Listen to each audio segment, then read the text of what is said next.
Let's talk about the sacrifices. What have you had to sacrifice? I sacrificed the security of a good job. I was making quite a bit of money. Even after I left the hospital, I went to manage my friend's restaurant, and I was making good money, and I was only working 40 hours a week. And I was making good money, and I could have bought into the chain of restaurants, which is Mangione Pizzas, and they're in Montreal. And I used to work at the one at Place Bonaventure and things like that, you know, and yeah, I could have bought into the chain, made good money. Living in Montreal, the rent is cheap. I moved to Toronto. I moved to Toronto and rent went up, expenses went up, and my salary went down. So it was a big adjustment, you know. If I go out and blow $50 on one night going to the movies and going here or there, buying myself something, I gotta think for the next week or two I can't spend any money. Because, you know, I don't want to go into any debt. I'm not one of those people. There's some people that like to max up their credit cards. I don't. I have no debt. I have money put away for my retirement already, and I don't want to go into that, like, you know, touch that money. It's there for that reason.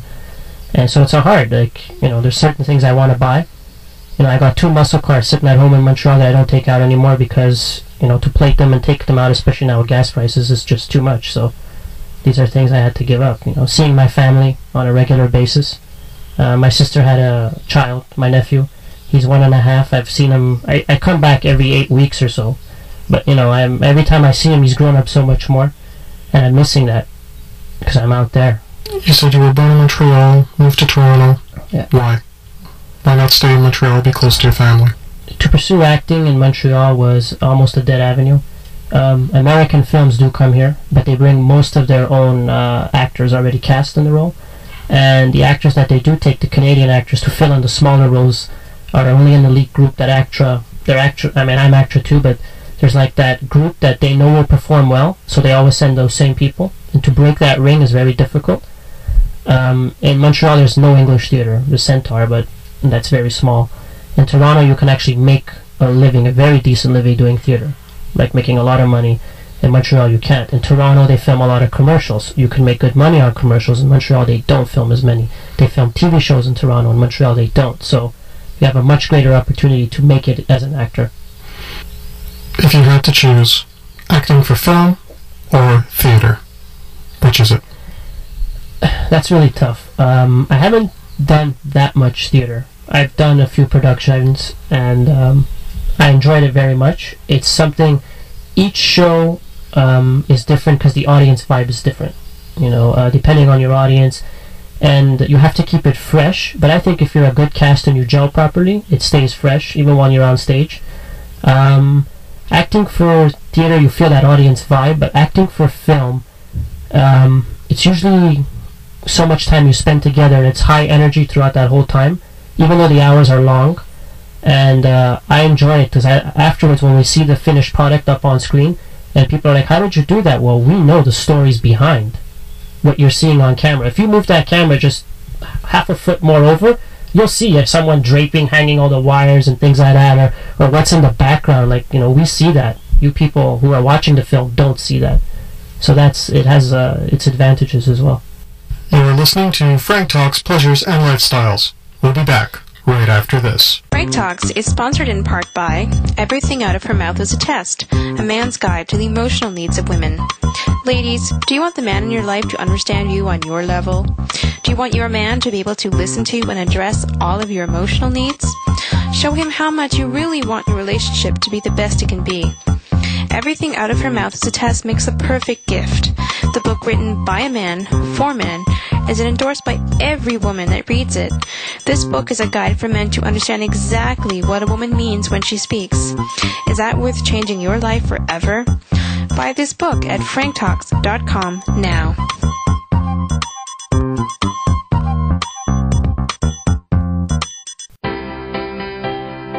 From Loser to Seducer is the story of Frank B. Kerman. This book marks the triumph of a nice guy over most of his inner demons. This includes going from being a loser to managing 5 lovers at the same time, his first Valentine's date with 2 women at the same time, and getting back the one that got away.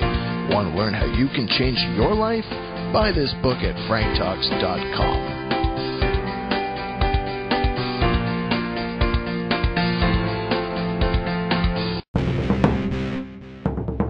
Frank Talks is sponsored in part by the book I'm a Man, That's My Job, The Philosophy of a Seducer.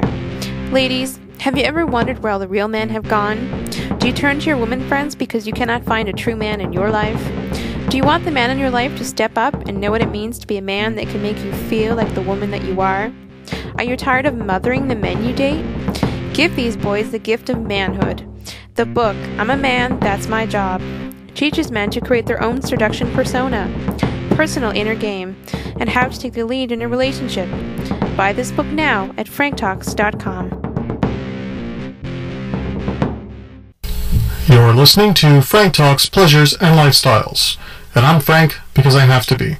We're in studio today with Mr. Anthony Colace, who is a professional actor. Welcome back to studio, Anthony. Frank, good to be here. Let's go back into the idea of the different projects that you've been on. Now, we touched on a few of them before. Are there any really major works that you're proud of? My first film, which was the Meatball story, it's I believe, the first all-digital, all-black and white feature-length film ever shot in the world, as far as we know. It was very low budget, shot in Montreal, and I think it started, I worked with Rocco, who I've worked with on a few projects since then, and we learned a lot from that film, what to do, what not to do, what you can get away with, what you can't, what the audience will believe, and how to set up for a film shoot and things like that. And that we learned so much from that when we made our second film, Truant Cafe, people were amazed at the difference of quality. They would actually come up to us and say, like, how much money did you spend on that film? Like $100,000? And we're like, no, a lot less than that, like $5,000 or less we made the film for, and it's a feature-length film. Like, nobody does that. So, I mean, those are two projects. Truant is going to be released most likely at a film festival in Toronto, an Canadian independent film festival is screening the film now. It may be released in March to go on at their showcase in Toronto, and if it wins, it can win good money, and hopefully it does. Let's talk a little bit about, you said the Meatball story? Yes. Alright, how long was that film? The Meatball story, I believe, was 1 hour and 47 minutes or so. That's feature length. Tell me about your part in that. In the Meatball story, let's see, I played a Italian restaurant owner who goes a little crazy by the end of the movie because of what his brother is doing. A little, well, a lot crazy, probably. Are you able to tell us what that was? Yeah, the fact is, his brother is dating the mob boss's daughter. Not daughter, sorry, the mob boss's daughter-in-law. And she ends up sleeping with my brother, Paul. And he seems, oh, it's okay, I'm sleeping with her, blah, blah, blah. And then she ends up killing her husband and doesn't know what to do, so she brings the body to the restaurant, and she's like, why don't we chop him up into meatballs? And I'm like, what are you guys, crazy? So I leave, because I'm like freaking out, because the mob boss is actually coming over, like at this point. He's asking, you know, can I come by and eat something? And we got this body there, so I take off. They end up chopping up the body and feeding it to people. And it ends up getting really out of control where they start making a lot of money. I come back, I get in on it because of the amount of money, and things just keep getting worse and worse, and we're killing this guy and then that guy, we have to hide this and hide that, and it just keeps spinning out of control.